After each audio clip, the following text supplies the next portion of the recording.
straight off. Let's get some more perspective on the conference with Manuel Ochsenreiter, German journalist focusing on the Syrian crisis. Mr. Ochsenreiter, welcome to RT. So you listened to what both foreign affairs heads had to say. What are your thoughts? Did their words inspire confidence in you?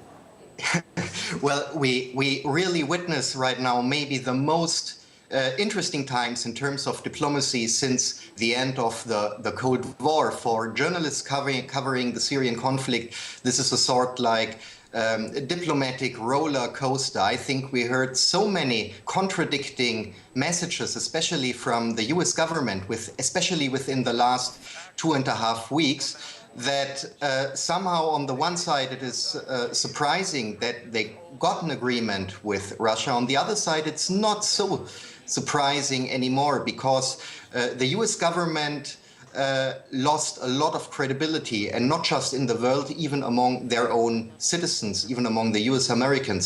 So they had to agree. And if you see the message from today from John Kerry, it means very clearly that he left his position from last week. He did almost a U-turn.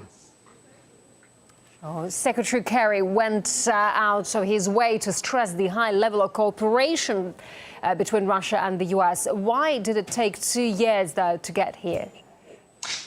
If we look on the Syrian conflict, on the Syrian war, and we use in media always the term civil war for that war, but it's not a civil war, it's a proxy war.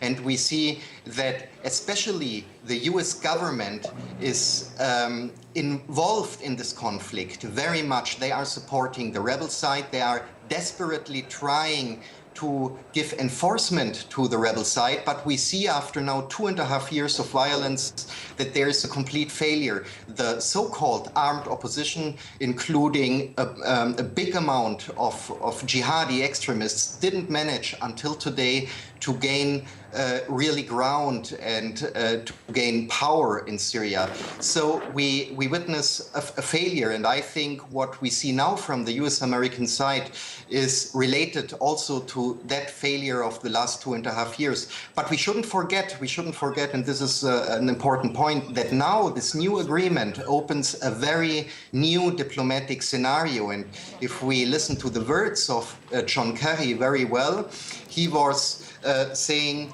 that inspect any and all places in Syria. So we see that there is now a scenario opening where the US Americans might claim in the near future that the Syrian government is not cooperating. And I think the military option is not from the table right now. It might come again, and it might come again very soon.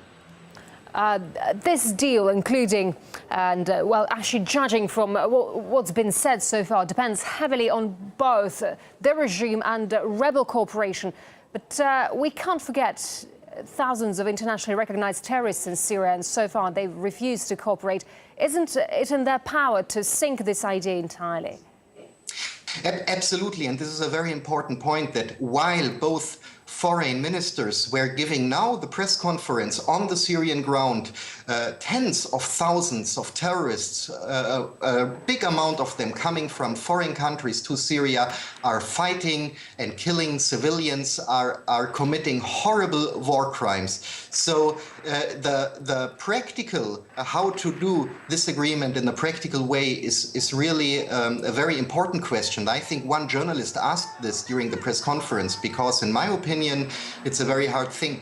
But we shouldn't forget another thing, what is very important too. This is the meaning of chemical weapons for Syria, for the Syrian state, and also for the Syrian people. So we talk about this chemical weapon stockpile in a term of, yes, it is like an offensive weapon of aggression. But for the Syrians and for the Syrian government, the chemical stockpile is a sort of protective armor which shall protect the independence and the sovereignty of Syria. So they will feel disarmed, and it's very, very hard discussed within the Syrian society if this is a good step, and what if there is any compensation for losing this protective armor. I think this is an aspect which should be mentioned in this context. Yeah, but actually Secretary Kerry admitted that rebel groups may have gained control of certain chemical weapons stores. What do you make of that admission, the timing of it?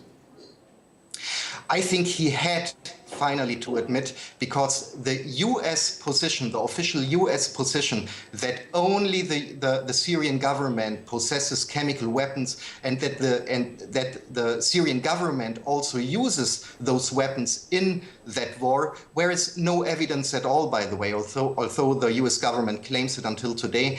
But this is not. There is no credibility in this information. I think the own congressmen of the United States know that in the meanwhile. The own population knows that. The Western population knows this. So this would be a complete bizarre point of view if John Kerry insists until today that the rebels wouldn't have control also on chemical weapons. Yeah, but talking about rebels and their access to chemical weapons and John Kerry's admission, won't this admission in the future only complicate any US efforts to secure UN backing for military action without an investigation? Well, we should listen very well what US politicians and also US mainstream media is writing about those things. So we hear there also the position that the pure existence of a chemical weapons stockpile of the Syrian government might be reason enough to intervene.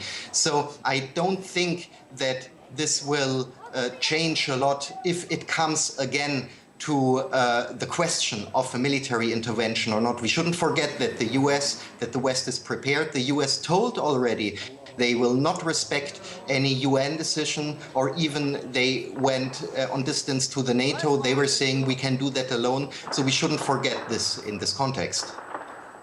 All right, Manuel Ochsenreiter, German journalist and writer. Mr. Ochsenreiter, thank you very much indeed for your time. Thank you.